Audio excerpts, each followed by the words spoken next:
Assalamualaikum warahmatullahi wabarakatuh. Perkenalkan, nama saya Yoga Syapratama Syaputra dengan NIM 1101194022 dari kelas STM 4409. Pada kesempatan kali ini saya akan mengerjakan tugas yang diberikan Pak Arif, yaitu minggu ke-12 dengan cara menggunakan dataset di terminal dari Jupyter Notebook. Hal yang pertama yang harus kita lakukan adalah mengecek apakah modul dari Pandas, Matplotlib, dan NumPy itu sudah terinstall. Ini bisa kita lihat bahwasannya dari modul Jupyter sudah kita download Matplotlib yang akan digunakan untuk menampilkan grafik dan tentunya NumPy. Ini sudah terinstall pada PyCharm saya. Misalnya ada yang belum terinstall, perlu mendownload itu dulu dengan cara klik di sini, lalu kita pencet misalnya NumPy.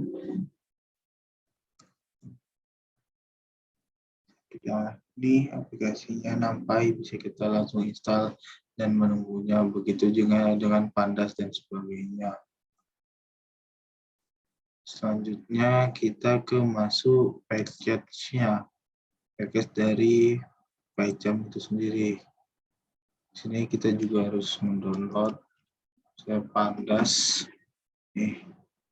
Apabila sudah terinstall, maka ini versi dari Pandas yang kita sudah download tersedia di Pandas.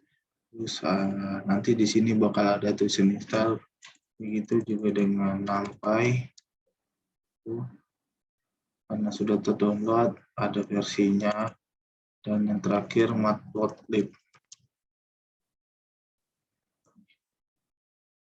Versinya 3.5.1. Selanjutnya kita masuk ke terminal dari PyCharm itu sendiri. Ini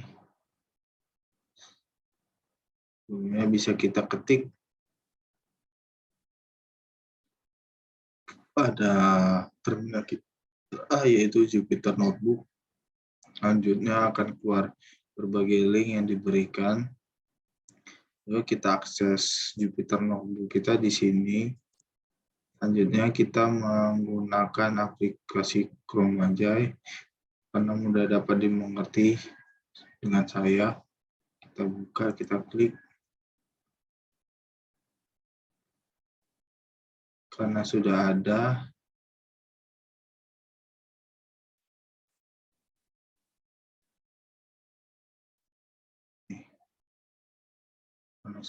nih, pertama yang kita harus lakukan adalah berikut ini, adalah membuat file baru, misalnya ini Python 3, kita klik, maka akan tampilannya berbentuk kosong, dan ini adalah dataset CSV yang diberikan. Untuk mengubah pengerjaan bisa kita klik di sini. Itu saya menamakan tugas Python saya yaitu tugas 12 Python. Nama Yoga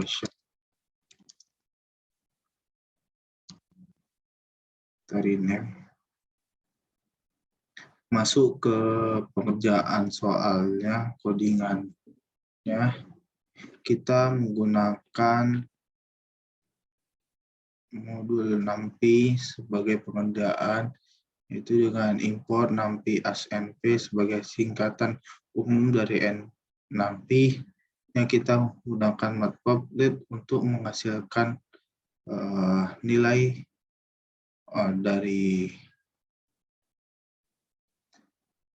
untuk menghasilkan nilai grafik dari suatu nilai, dari beberapa nilai. Selanjutnya kita gunakan modul Pandas yang disingkat sebagai PD. Selanjutnya kita membuat variabel data yang akan dibaca oleh pd.readCSV dengan nama datanya yaitu dengeu. daily .csv. Bagaimana data ini dapat diakses dan keluar data seperti ini? Yang harus kita perhatikan adalah dengan menggabungkan data CSV ini di folder pengerjaan kita. Misalnya ini terdapat di folder 12 Python. Nah, kita letakkan di folder tersebut. Dan folder utama itu yaitu folder dari PyCharm itu sendiri. Selanjutnya, dengan kita mengakses ini dengan menggunakan Pandas, bisa kita lihat bahwa banyak sekali data yang kita gunakan. Mulai dari dataset 0, data confirmation, X, quantity living, tone living, living, dan lain-lain. Kita perhatikan kembali jika data ini terdiri dari 79.256. Nah, inilah kegunaan kita menggunakan Pandas. Karena kita lihat dia dapat mengubah data yang campur aduk, bingung kita untuk mengaksesnya, maka kita dapat menggunakan Pandas di Jupyter Notebook ini agar terlihat rapi dan gampang kita analisis. Ya, kita masuk ke pengerjaan yang pertama, itu negara. Kita lihat bahwasannya banyak sekali macam negara, kota negara yang terdapat di salah satu negara, yaitu mungkin saja bisa kita katakan yaitu Cina. Bagaimana kita dapat mengakses negara ini?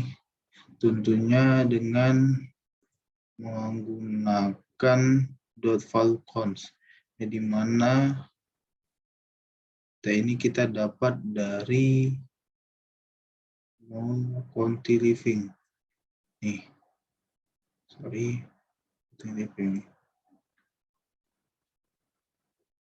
Karena jika kita mau mengakses di quantity living itu tidak berjalan, makanya saya menggunakan quantity living. Nah, dari mana kita dapat data sebanyak ini? Data dari mungkin kota atau kabupaten yang terdapat di negara Cina.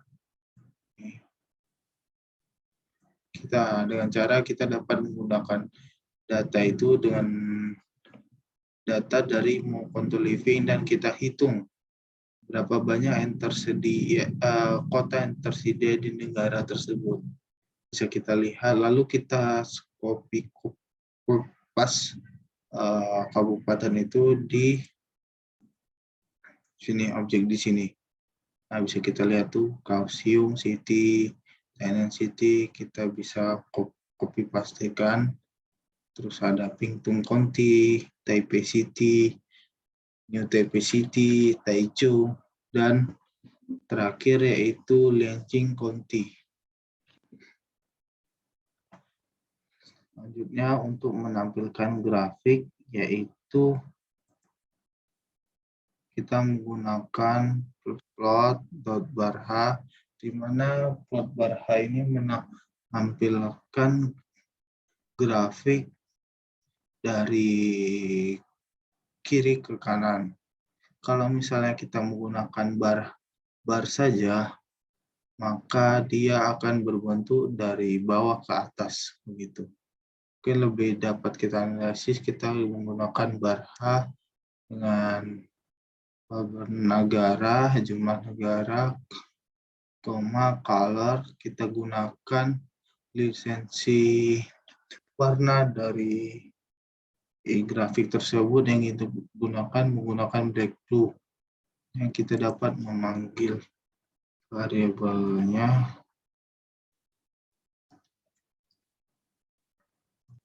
lalu kita kitaran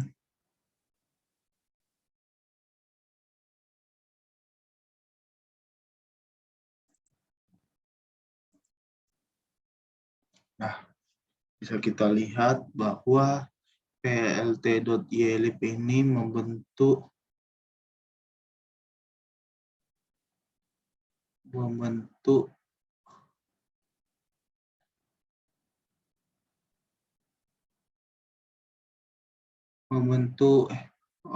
horizontal dari nama negara, dan saya menggunakan X label sebagai bentuk dari vertikal dari jumlah kasusnya. Dan judulnya saya menggunakan kasus tiap negara, lalu kita tampilkan grafiknya itu dengan menggunakan plt.show. Dan kita lihat color dari grafik ini yaitu blue and black. Misalnya kita berubah menjadi purple.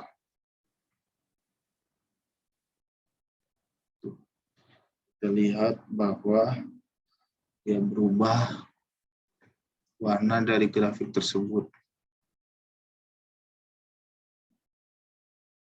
Selanjutnya kita masuk ke date notification, di mana kita akan melihat dari data jumlah kasus yang terjadi, banyak yang terjadi bulan tersebut. Kita lihat bahwa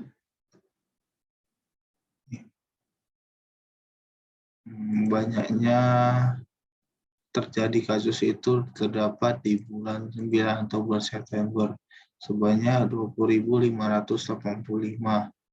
dan terjadi kejadian paling sedikit terjadi pada bulan ketiga, yaitu terjadi pada bulan Maret sebesar 195 kasus.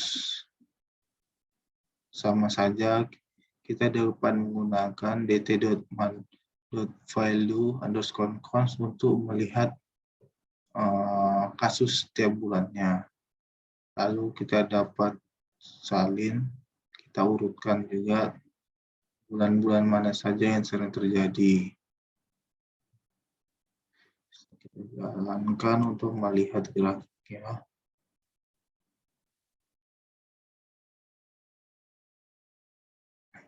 Sekitaran. Nah,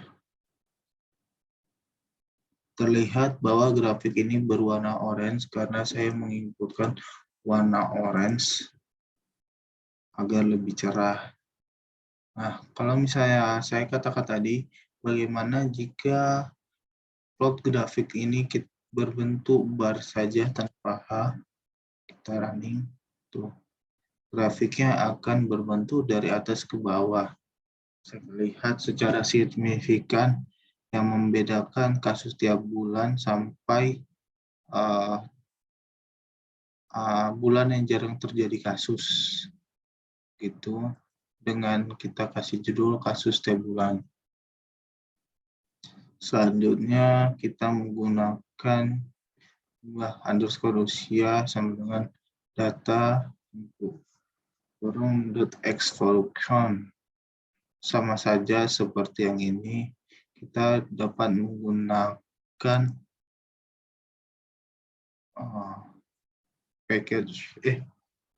rumus Vulkan untuk mendapatkan rentang nilai mana saja yang sering terjadi kasus. Lalu kita dapat mengcopy paste-nya di sini. Lalu kita beri Y label sebagai rentang usia, X labelnya yaitu jumlah kasus, dan titelnya adalah ke setiap usia. Langsung kita ke tampilan grafiknya. So, kita lihat bahwa banyaknya kasus terjadi pada umur 70 tahun. Dengan banyaknya sekitar 80 ribuan. Kita beri warna red. Bisa kita ubah ke warna black.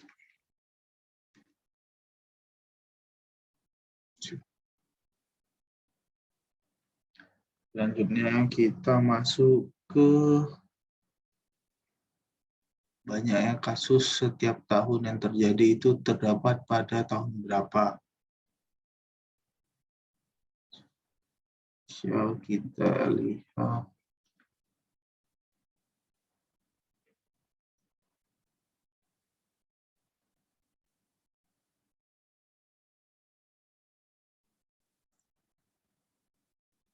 Nah, kita lihat banyaknya kasus itu terjadi pada tahun 2015. Terjadi sebanyak 43.710 dan 2019 terdapat sedikit kasus, yaitu hanya terdapat 74. Sama halnya dengan yang di atas, kita menggunakan dt.year.value_counts. Lalu hasil dari tahun tersebut kita masukkan ke indeks nilai dari tahun itu tersebut. Jalankan.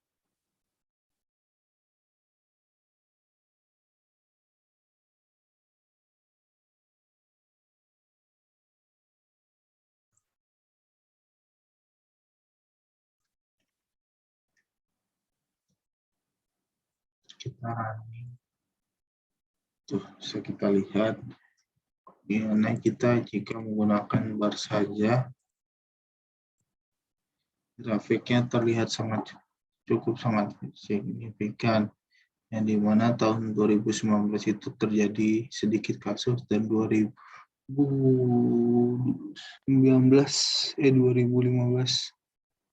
terjadi banyak kasus sebesar 40.000 sekian. Mungkin cukup sekian, di mana pengerjaan ini fungsi untuk memahami bagaimana kita dapat menggambarkan suatu cara untuk menampilkan sebuah grafik yang cukup mudah untuk dapat kita analisis dengan menggunakan modul NumPy, Matplotlib, dan Pandas. Mungkin cukup sekian yang dapat saya sampaikan. Mohon maaf bila ada banyak salah kata dalam penyampaian. Saya akhiri. Wassalamualaikum warahmatullahi wabarakatuh.